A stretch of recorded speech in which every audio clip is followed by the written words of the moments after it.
به باطمئنان. لم ما كنت أريده هو أن أزور هذا البلد كسائحة أمريكية، وعندما أزور المسجد أحس بالاطمئنان وبالسلام وأحببت الإسلام. لكن كيف كانت التجربة بالنسبة لك بعد وأنت فقدت 8 من أهلك في 11 سبتمبر؟ ألم تشعري بأن هؤلاء هم الذين تسببوا في ذلك؟ البعض من الأمريكيين اعتبروا الإسلام والمسلمين تسببوا في ضحاياهم، وكيف كان رد عائلتك؟ أعتقد أن إحدى بناتك حتى قطعتك بعد تحولك للإسلام.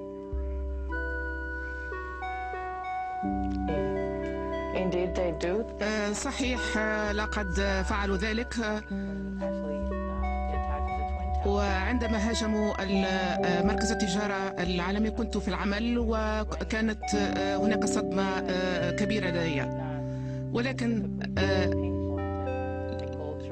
لم أشير إلى ثقافة أو إلى أي، وقد يكون أحد استخدم الإسلام كسبب لفعل ذلك، ولكن ليس لدي أي سبب لذلك. لو تحولت إلى ضيفتنا في كاليفورنيا أنجيلا كولينز لأتعرف منها أولا أيضا عن تجربتها. أنت استمعت إلى الأذان في تركيا أعتقد، ثم تحولت إلى الإسلام بعد 11 من سبتمبر في فترة. لماذا؟ ما الذي حدث؟ 11 سبتمبر سبب لك مسألة تحدي أو مسألة فضول أن تعرف هذا الدين؟ 11 من سبتمبر كان أمرا محفزا، وكانت فترة من 97 إلى 2001، وفي تلك الفترة سمعت الأذان كمثل الضيفة الأخرى وفتحت قلبي، ولقد قمت بالبحث وطرحت الكثير من الأسئلة والتقيت بكثير من المسلمين، وبعد ذلك كنت مقتنعة بهذا الدين، ولم أصل إلى فترة أشهر فيها شهادة. وحدث 11 من سبتمبر، وكان سهل علي أن أتفهم تعاليم الإسلام والفرق بين نظرية المتطرفين، وكان من الواضح ما جرى ولم يكن وما جرى ليس بالأصالة على الإسلام، وكان ذلك معاديا مخالفا لتعاليم الإسلام.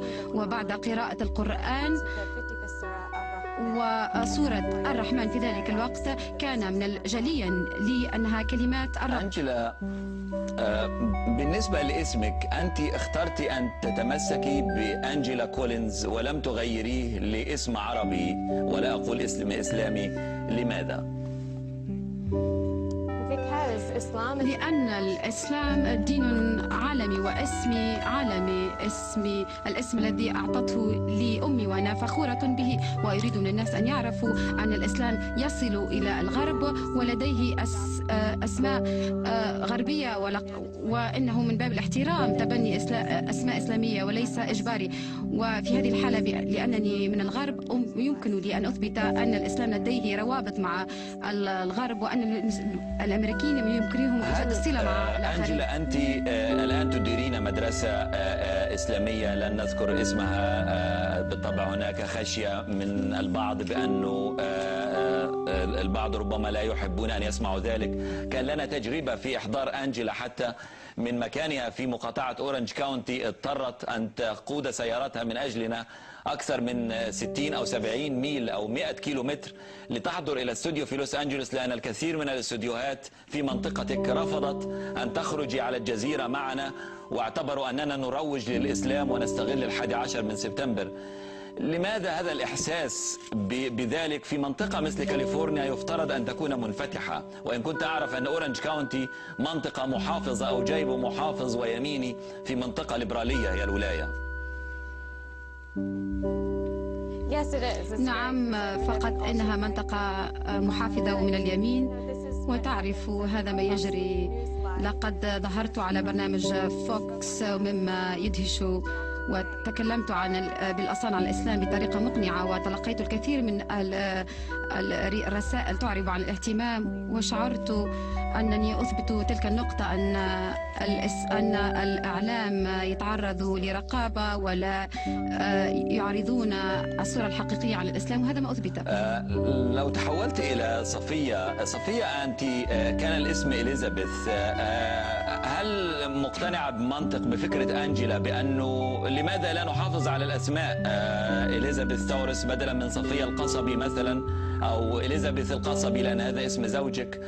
لماذا التغيير؟ هل هناك تأكيد على الهوية أنه يجب أن نغير لأسماء مسلمة أو عربية؟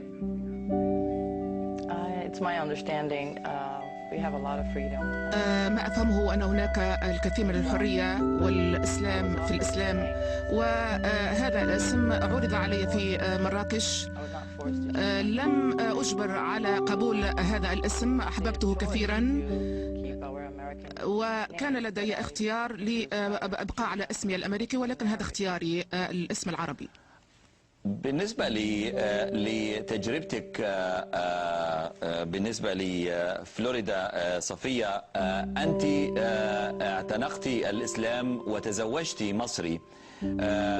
أنجيلا أعتقد متزوجة كويتي أو كانت متزوجة كويتي. هل هو الزواج هو سبب أنكم تحولتم إلى الإسلام، بمعنى الرغبة في ارتباط بشخص مهما كان الثمن حتى لو تغيير العقيدة؟ أترك السؤال لأي منكما يريد أن يبدأ.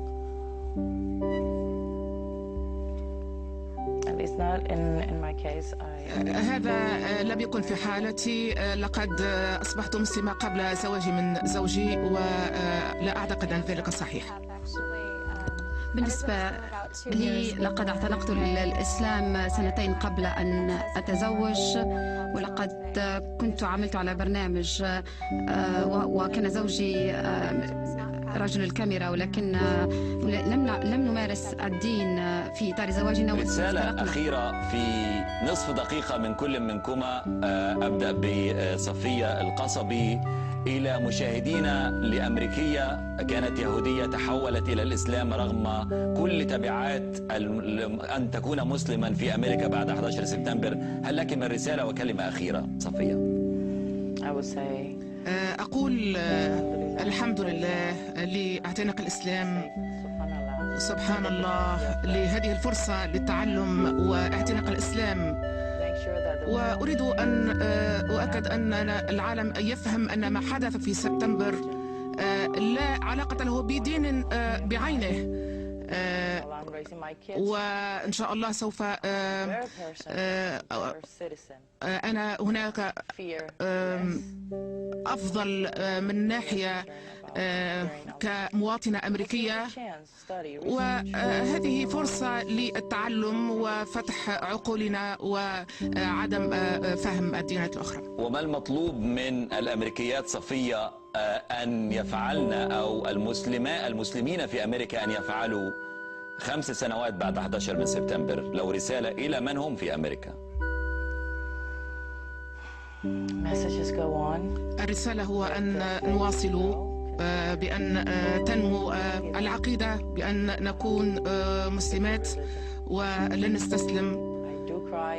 وأحيانا أبكي وأشعر بالحزن، ولكن عندما أصلي فلإخواني وأخواتي المسلمات لا تخافن. صفية القصبي، شكرا لك. أنجيلا كولينز، أستمع إلى كلمة منك.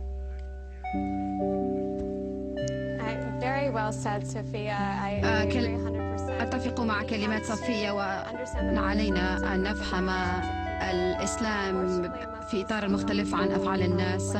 وللأسف هناك ناس يتصرفون ليس بالأصالة على الإسلام، ونحن بشر ونقوم بأخطاء. لقد تمت أخطاء في 11 من سبتمبر، والأفضل ما نقومه هو نشر الرسالة، ونحن نساعد الناس. والإسلام رائع، ولو علم الناس بتعليم الإسلام ستسود السعادة. ولسوء الحظ هذا الأمر مخالف الآن، ولكن إن شاء الله سنواصل وجودنا في الإعلام وسنصحح الأخطاء الأفكار الخاطئة عن الإسلام. شكرا جزيلا لكما أنجيلا كولينز وصفية القصبي، مسلمتان جديدتان بعد 11 من سبتمبر. بالطبع